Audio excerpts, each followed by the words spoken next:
परिचय। आप अपने गांव में दादा दादी के साथ जा रहे हैं।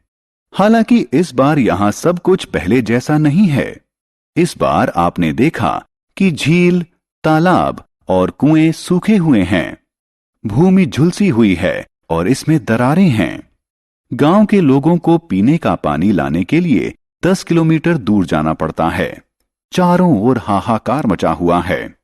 क्या आप जानते हैं कि पृथ्वी पर जल की उपलब्धता में वृद्धि की जा सकती है? इस पाठ में हम बहुमूल्य संसाधन जल के बारे में विस्तार से जानेंगे। उद्देश्य। इस पाठ के अंत में आप निम्न करने में सक्षम हो जाएंगे। पृथ्वी पर जल उपलब्धता के बारे में कुछ तथ्य जानना, जल की विभिन्न अवस्थाओं को सूचीबद्ध करना, भूमिगत जल के महत्व को समझना, भौमिक जल स्तर को परिभाषित करना, भौमिक जल स्तर के अवक्षय के कारकों को सूचीबद्ध करना। पृथ्वी पर जल की उपलब्धता। पृथ्वी को नीला ग्रह कहा जाता है। क्या आप कारण का अनुमान लगा सकते हैं? हां, पृथ्वी की सतह का 71% भाग जल से घिरा है। यह जल नदियों, तालाबों, महासागरों और झरनों के रूप में है, जिसके कारण इसे अंतरिक्ष से देखने पर इसका रंग नीला दिखाई देता है।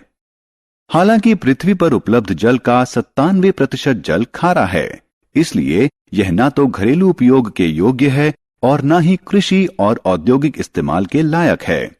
शेष 3% स्वच्छ जल है, जिसका 2/3 भाग ग्लेशियरों और ध्रुवों पर बर्फ के रूप में जमा है। पृथ्वी पर उपलब्ध कुल जल का केवल 0.006% जल उपयोग के लिए उपलब्ध है।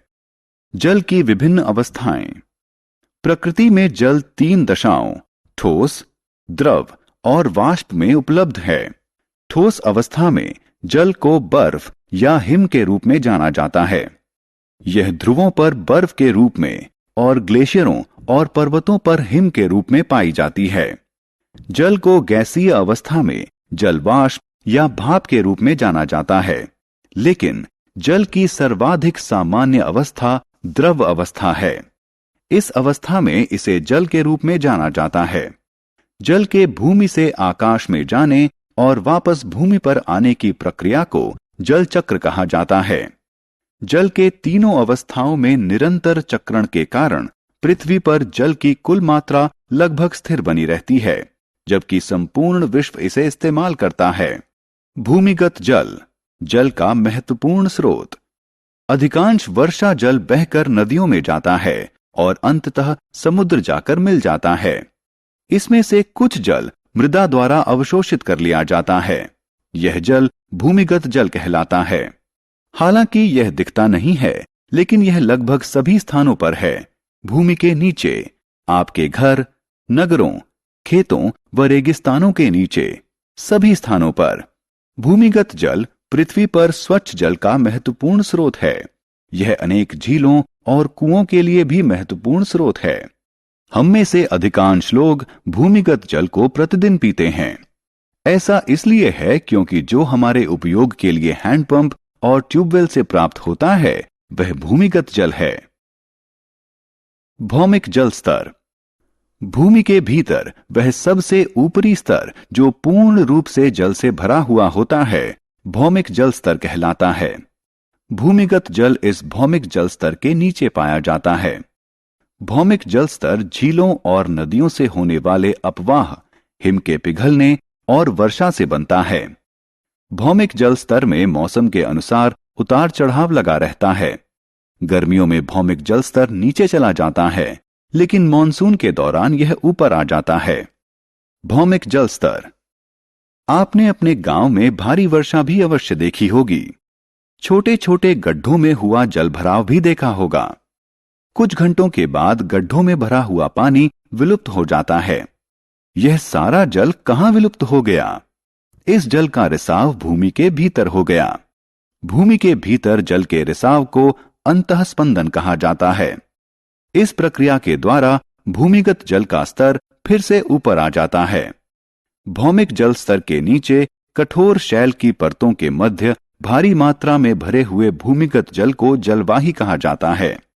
जहां भौमिक जल स्तर भूमि की सतह के निकट होता है, वहां जलवाही जल को कुएं खोदकर बाहर निकाला जाता है। भौमिक जल स्तर का अवक्षय। भूमि के भीतर से निकाले गए भूमिगत जल के कारण रिक्त हुआ स्थान वर्षा जल के रिसाव से फिर से भर जाता है। हमारे द्वारा भारी मात्रा में जल निकाले जाने के बावजूद भौमिक जल स्तर बहुत अधिक प्रभावित नहीं होता है, क्योंकि यह प्राकृतिक प्रक्रिया के द्वारा फिर से भर जाता है। हालांकि पर्याप्त रूप से न भरे जाने पर भौमिक जल स्तर नीचे जा सकता है। ऐसा अनेक कारणों से हो सकता है, जैसे बढ़ती हुई जनसंख्या, तेजी से बढ़ते हुए उद्योग, कृषि गतिविधियां, कम वर्षा और निर्वनीकरण इत्यादि। आत्ममूल्यांकन। आइए देखें कि आपने क्या सीखा। सही विकल्प को खींचकर संबंधित बॉक्स में ले जाएं। सारांश। आइए हमने जो कुछ सीखा है उसे संक्षेप में दोहराएं। पृथ्वी का 71% भाग जल से घिरा हुआ है। पृथ्वी पर उपलब्ध कुल जल का केवल 0.006% जल ही उपयोग हेतु उपलब्ध है। पृथ्वी पर जल 3 अवस्थाओं ठोस, द्रव और गैस में पाया जाता है। मृदा द्वारा अवशोषित जल भूमिगत जल कहलाता है। पृथ्वी पर भूमिगत जल स्वच्छ जल का महत्वपूर्ण स्रोत है। भूमि के भीतर वह सबसे ऊपरी स्तर जो पूर्ण रूप से जल से भरा हुआ होता है, भौमिक जल स्तर कहलाता है। जल के भूमि के भीतर रिसाव की प्रक्रिया अंतःस्पंदन कहलाती है। भौमिक जल स्तर के नीचे कठोर शैल की परतों के मध्य भारी मात्रा में भरे हुए भूमिगत जल को जलवाही कहा जाता है।